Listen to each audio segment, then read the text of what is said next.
अब क्या है ना कि बच्चों के ऊपर भी डिपेंड करता है। जिसने बहुत अच्छे से तैयारी करके जो बच्चा गया होगा उसके लिए कठिन प्रश्न नहीं कह सकते। प्रश्नों की अगर 3 श्रेणी है कि एकदम बिल्कुल नॉर्मल पेपर है, मीडियम पेपर है और टफ पेपर है, तो हम इस पेपर को नॉर्मल टू मीडियम रेंज में रख सकते हैं।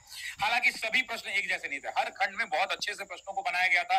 और ये समझिए कि मान लीजिए कि इतिहास है, अगर मॉडर्न हिस्ट्री से 15-16 सवाल पूछे गए हैं तो प्रश्नों में बहुत अच्छा मार्जिन रखा गया। जैसे कुछ जनजातीय से भी प्रश्न है, कुछ राष्ट्रीय आंदोलन से भी प्रश्न है, उसके अलावा आप देखेंगे मतलब हर सेगमेंट से प्रश्न है, कुछ बड़े नेताओं के नाम से भी प्रश्न है। तो ऐसे तमाम हर पहलुओं से प्रश्न पूछे गए। आप भूगोल के अंदर में देख लीजिए, भूगोल में भी अच्छे अच्छे सवाल हैं। 3-4 ऐसे प्रश्न हैं जो काफी ट्रिकी हैं और ट्रिकी क्वेश्चन एग्जाम में पूछे ही जाते हैं। अगर प्रश्न ट्रिकी ना होंगे तो फिर बच्चों के लिए चैलेंज कहां से आएगा। तो आप कहिएगा कि आप अगर देखिएगा ओवरऑल, अगर आप पेपर को देखें, मैथ्स के अंदर में आप कह सकते हैं कि प्रश्न थोड़ा आसान है। रीजनिंग को आप कह सकते हैं कि प्रश्न बिल्कुल आसान है। मैथ और रीजनिंग आसान है, इसमें कोई डाउट नहीं है। 2-4 रीजनिंग रूल आ नहीं नहीं, ऐसा कुछ नहीं है। रीजनिंग में बनने लायक प्रश्न है, हो सकता है कि उस समय क्लिक नहीं किया हो। बहुत बच्चा जैसे मान लीजिए कोई ये 3, 5, 15 ऐसे करके गुना है, वो पकड़ाता नहीं है कि गुना हो रहा है कि भाग हो रहा है, तो वो अलग बात है। लेकिन रीजनिंग का प्रश्न जो है इजी टू मॉडरेट ही लेवल कहेंगे, मैथ्स भी इजी टू मॉडरेट लेवल में ही कहेंगे। प्रश्नों ने जहां बच्चों को परेशान किया उसमें एक सेगमेंट था जो करंट अफेयर का था। करंट अफेयर के अंदर भी लगभग 14 प्रश्न है, 14 या 15 प्रश्न थे। उसमें से 10 प्रश्न तक तो बनने लायक थे, लेकिन 10 प्रश्न के अलावा अगर आप बात करेंगे तो 3, 4, 5 ऐसे प्रश्न थे जो अच्छे लेवल के प्रश्न थे। बहुत जगह बहुत बच्चों ने बनाया भी होगा, इसमें कोई डाउट नहीं है, लेकिन चैलेंजिंग था। उसी प्रकार से आप देखिएगा तो चैलेंजिंग क्वेश्चन के अंदर में बिहार स्पेशल की भूमिका इस बार पेपर में नजर नहीं आई बहुत।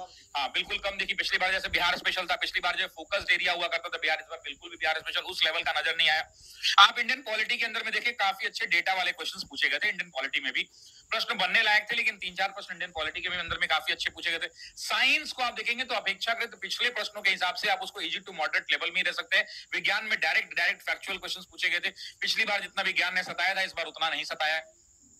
उसके अलावा अगर आप देखें हिस्ट्री, ज्योग्राफी, पॉलिटी, इकोनॉमिक्स के अंदर में 3-4 प्रश्न थे, 5 प्रश्न मान लीजिए ओवरऑल अगर मिला लेंगे आप, बनने लायक प्रश्न थे, उसमें भी 1-2 प्रश्न छोड़कर बनने लायक। तो ओवरऑल अगर पेपर को देखेंगे तो पेपर अगर बच्चों ने अटेम्प्ट किया होगा तो एक अच्छा अटेम्प्ट पेपर माना जाएगा। और पेपर अगर इजी टू मॉडरेट आता है तो वैसी परिस्थिति के अंदर में सब लोग प्रश्नों को बनाते हैं। सबके लिए आसान है, सबके लिए कठिन होता है, तो प्रश्नों को इजी टू मॉडरेट में रख सकते हैं। सर, जिस तरीका से पेपर तीन पार्ट में आप बांट दिए, टीआरई 1, टीआरई 2 और कल जो 6 to 8 का क्वेश्चन हुआ, एग्जाम हुआ, उससे यदि तुलना करें उस लेवल से तो क्या रहेगा? देखिए, एक बात समझिए कि टीआरई 1 आपको याद करके रोना आ जाएगा, ठीक है ना। हाँ, टीआरई 1 में एक्चुअली लगा था कि क्वेश्चन पलटा गया, पीजीटी वाला पूछ दिया गया इसमें, है ना।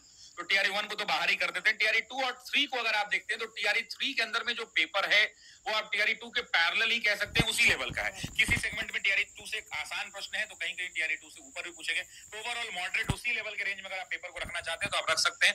बहुत ज्यादा उसे कठिन भी नहीं कह सकते और बहुत ज्यादा आसान। और देखिए, आसान कहना तो गलती इसलिए भी होगा क्योंकि बाहर में प्रश्न बन जाता है, लेकिन जब एग्जामिनेशन हॉल का जो प्रेशर होता है वो छात्र ही बता सकता है कि कितना प्रेशर उसके अंदर में होता है। तो एग्जामिनेशन हॉल में हकीकत में बहुत ज्यादा प्रेशर होता है और वैसी परिस्थिति के अंदर में चुनौतियां, आसान प्रश्न भी गलत हो जाते हैं। और अगर 5-6 प्रश्न आसान ही गलत हो गए तो ऐसी परिस्थिति के अंदर में सिलेक्शन।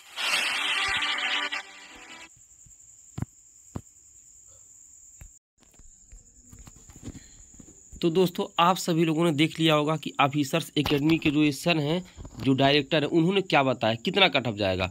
और आप सभी लोग कमेंट करके बताइए कि प्राइमरी का जो कट ऑफ है ना, वो कितना जा सकता है। तो उम्मीद करता हूँ आप सभी लोग कमेंट जरूर करेंगे। क्या आप इनसे संतुष्ट है जो ये बता रहे हैं? ठीक है दोस्तों, और आपकी क्या राय, कट ऑफ कितना जाएगा? तो चलिए दोस्तों, वीडियो को एंड करते हैं, लाइक कर दीजिएगा। इसी तरह के वीडियोज़ को पाने के लिए चैनल को सब्सक्राइब करके जरूर रखें। मिलते हैं नेक्स्ट वीडियो में, तब तक के लिए जय हिंद, वंदे मातरम।